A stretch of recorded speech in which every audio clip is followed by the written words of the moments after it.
Systems thinking, a way to maximize program effectiveness. Systems thinking.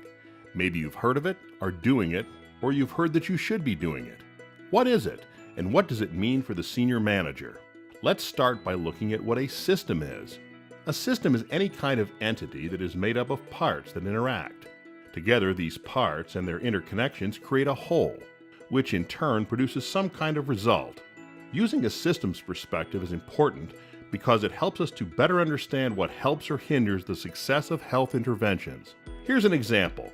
Meet Suzanne. Suzanne is a senior manager in a large regional health organization. The high rate of obesity is an issue in her community, and she's been mandated to address this problem. Her first instinct is to develop a program to get more people active. But what is realistic to expect from this approach?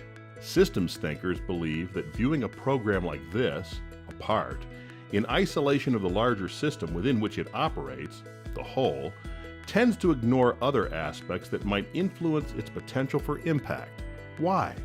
Research tells us that obesity is the result of a combination of many physiological, psychological, social, environmental, and economic factors that all interact with one another. For example, at the individual level, there are issues such as human physiology, exercise habits, food choices, and one's occupation. But beyond the individual, there are other factors at play such as the local built environment, quick and easy access to junk food, and larger food industry practices such as trends in portion sizes, sugar, and fat content. The interaction of all these influences make obesity the product of what we call a complex system. If Suzanne were to use a systems approach, she would realize that relying on simple linear cause and effect solutions for one program would ignore those interactions and likely fail.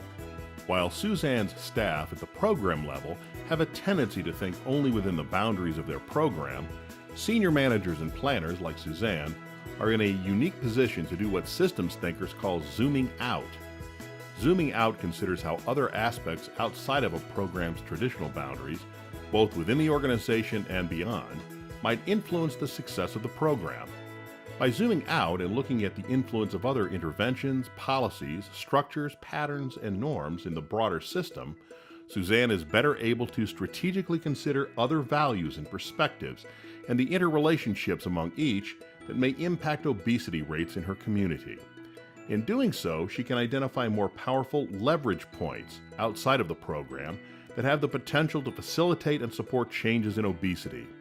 Leverage points are places within the system that can be tweaked in a way that supports greater impact. For example, are there actions Suzanne and her team might take that could increase the community's access to opportunities for physical activity? While some leverage points are within Suzanne's capacity to change, others will be beyond her control.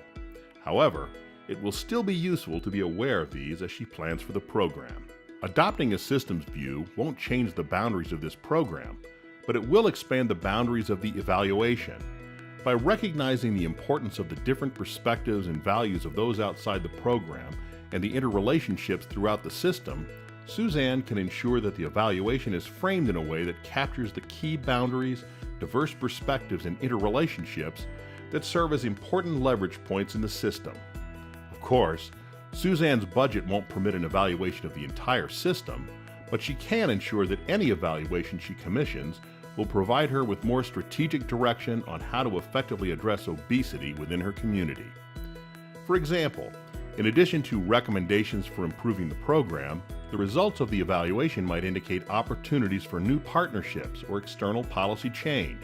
If her community has poor walking and cycling infrastructure, where might she and her team advocate? Or who could they collaborate with to make changes? By asking these questions, Suzanne is finding that using a systems approach helps her focus on the broader issue of obesity in her community instead of a single program in her organization. She gains a better understanding of what external factors are influencing the program's success and can set more reasonable expectations of what it can accomplish. She's also learning what needs to change both within and outside of the program to better maximize her organization's effectiveness. Many now believe that a systems approach holds the most promise for addressing complex health problems like obesity, which is not only good for Suzanne, but good for everyone.